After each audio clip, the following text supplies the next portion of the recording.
I want to go over what I think is the number one concept that all traders that are just starting out need to understand and stick to and be really disciplined about. Because in the long term, you'll be very thankful that you did. And it's pretty much just staying really small at first. Whether you make 100 grand or you're making minimum wage, you need to be you should, if you're trying to actively day trade, maybe put 500 if you're making that lower amount, or maybe a grand or something if you're making more. But there's no point in risking your capital at first, getting behind, and becoming one of these statistics that just gets discouraged right away. Maybe quits in a month. Maybe you put 10 grand on a penny stock, get caught in an offering, you don't even understand it. Boom, you're down 4 grand. I mean, you're never going to do it again. Couldn't blame you. But for example, if you stay off small and you lose a little money, maybe you'll just refund it and keep going at it. It's a lot more likely. So here we said, so we all seen these studies that say 90% of traders lose money or something like that. But the more and more I look into the recent studies, they're saying even more do. Look at this. This is saying 1% of all traders can profit net of fees. 7% remain after 5 years. 80% quit after 2 years. And 40% trade only for 1 month. So you want to start out small. You want to understand the concepts and what's happening before you put anything that will upset you. I mean, it's kind of common sense, but you won't believe the things I see, how much people get themselves down on these trading forums and stuff. So let me show you another one. Not this one.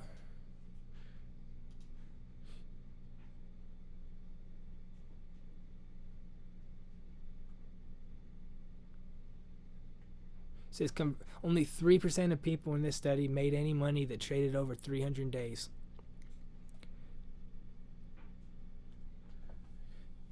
They're saying 3% of traders make money, with 1% making more than minimum wage in this study that was done in 2019. So this isn't easy. And I'm not saying that you're going to continuously make losses, and that's the confusing part. You could maybe win your first 4 and think, wow, this is easy.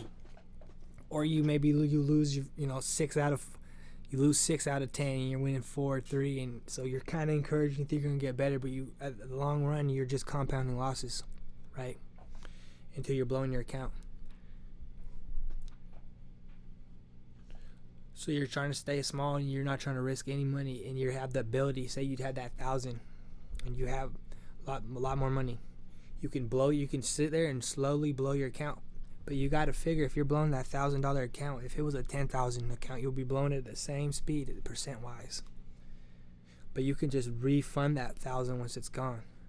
Once you start doing the too much, and you won't want to refund your account, or you'll find yourself in a dark spot. You don't want to be there. So what I'm thinking is, the next, it's the same concept, but another thing to really ingrain is, I've watched hundreds and hundreds of interviews on traders, and all the successful traders, I rarely have ever found one that didn't blow their account in the first place. So the guys that do succeed, these very few percentile, they still blow their account, but they don't give up. They keep at it.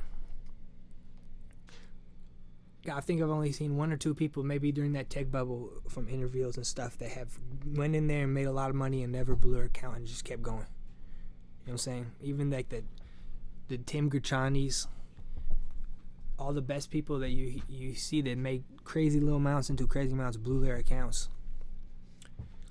So I think there's a principle that a lot of traders are stubborn, which can be a double-edged sword, where it's hard to cut losses and be wrong, but at the same time, you have to be stubborn to not give up on something like this, and you have to really want it. But what I pretty much just going over and over, start off small. Trade with, maybe if you have lots of money, maybe just go the $2 grand to do the margin.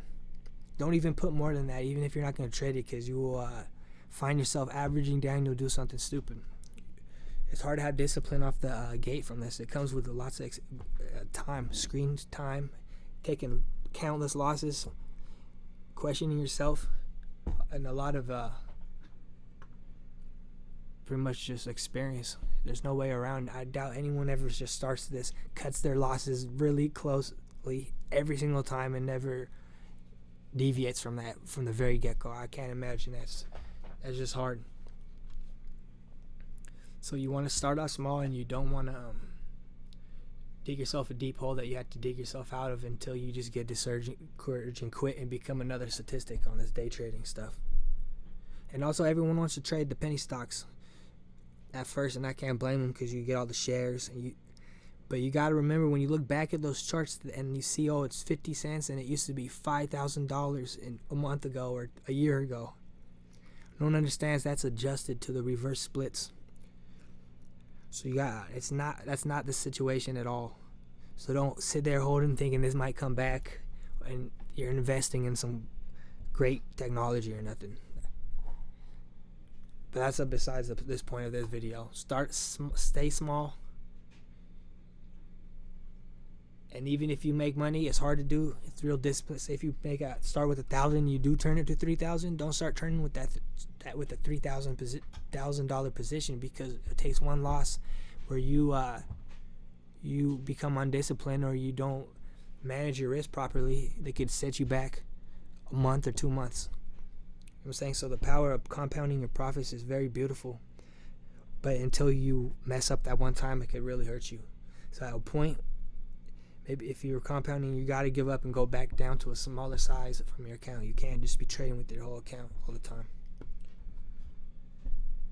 So if you do build your account, you gotta still stay small in your sizes and stuff at first. The minute you go too big, you'll be emotional. You'll trade different, as a lot of people have already probably learned.